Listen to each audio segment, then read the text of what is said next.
Everything's fine, it'll do. Damn, a lot, damn. Out of 125, damn, how many are left? Everything's fine. A soldier from Russia's 26th Motorized Rifle Regiment whined that drones and artillery slashed his 125-man unit to 40.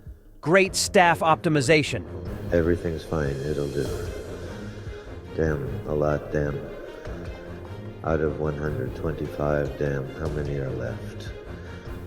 Probably 40 people, damn, because all this crap flew at us. Damn drones and stuff, damn. What are they called, damn? Blast and mortars, damn it. There was everything flying, damn it. Unreal. Alright, we're dodging. I didn't know that I could run so fast with a damn sore leg. It ran so fast that nothing can catch up. Wow. A Russian POW from Luhansk said life worsened after the referendum. Prices soar. Everything's falling apart. Drunk, he was grabbed off the street to fight Ukraine. For the authorities and commanders, soldiers are just assault meat. None survive past 2 assaults, he said about Russian army realities. Kosk Alexander Valerievich, 1 October 24, 1981. City of Lugansk, Izveskovaya Street, House 45, 123rd Brigade, Artillery Division, 3rd Battery. Driver, private. Life became difficult after the referendum. Prices started to rise. Everything began to fall apart. They told it beautifully, but in reality, it's not how it is. Yes, well, my son died, and if it were Ukraine, my son would be alive. He would be.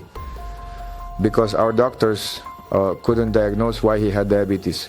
All the good doctors went to Ukraine, and we were left with underqualified ones. Caught a drunkard on the street, they sent us to fight against Ukraine. We weren't prepared. They brought us on the 25th, right? In January to the training ground. We stayed there for a week. There, sir, they showed us how to apply a tourniquet on some tactics and told us about grenades and mines. And that's it. A Russian soldier in the Russian army survives a maximum of 2 assaults. Our commanders are scum. They know where they're sending us. And they write, oh no, it's nothing serious. They should be sent into the assault. For our authorities, we are all assault fodder. They don't keep us long there, 1 or 2 months, and they still send us for an assault. FPV drones from the Phoenix unit within the Pomsta Brigade have successfully struck and destroyed Russian armor and equipment, including a T-90 tank, BMP-2, armored vehicle, MTLB, EW station, mortars, and more. Ukraine's drone warfare tactics are evolving rapidly, giving its military a significant edge on the battlefield. The latest breakthrough involves the deployment of fiber optic drones, which offer enhanced resistance to Russian electronic warfare.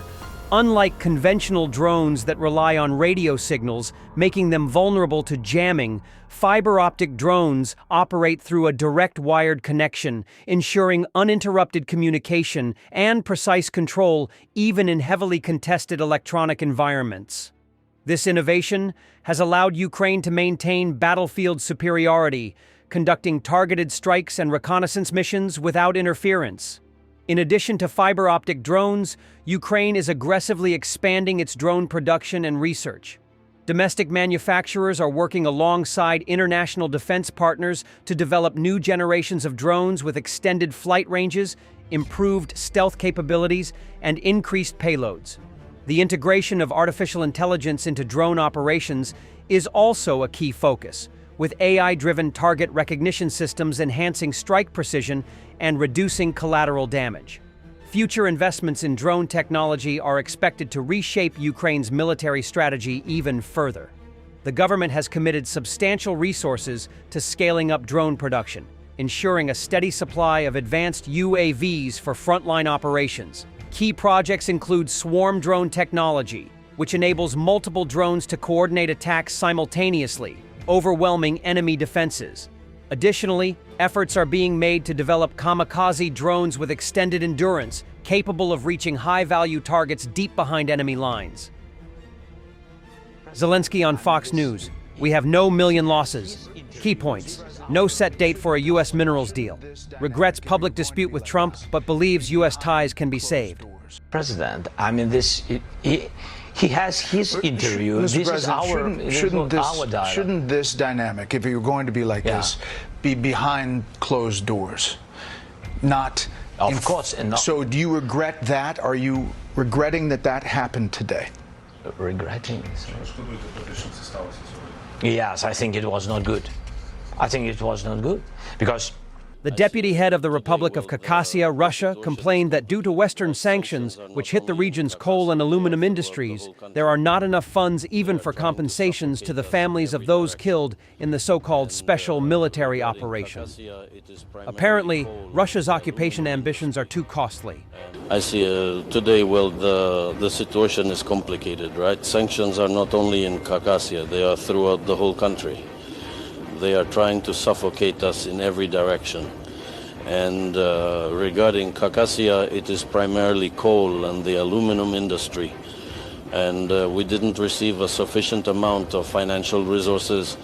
Therefore, we are forced to cut back somewhere. But all payments will definitely reach the recipients in their primary payments and, let's say, secondary payments.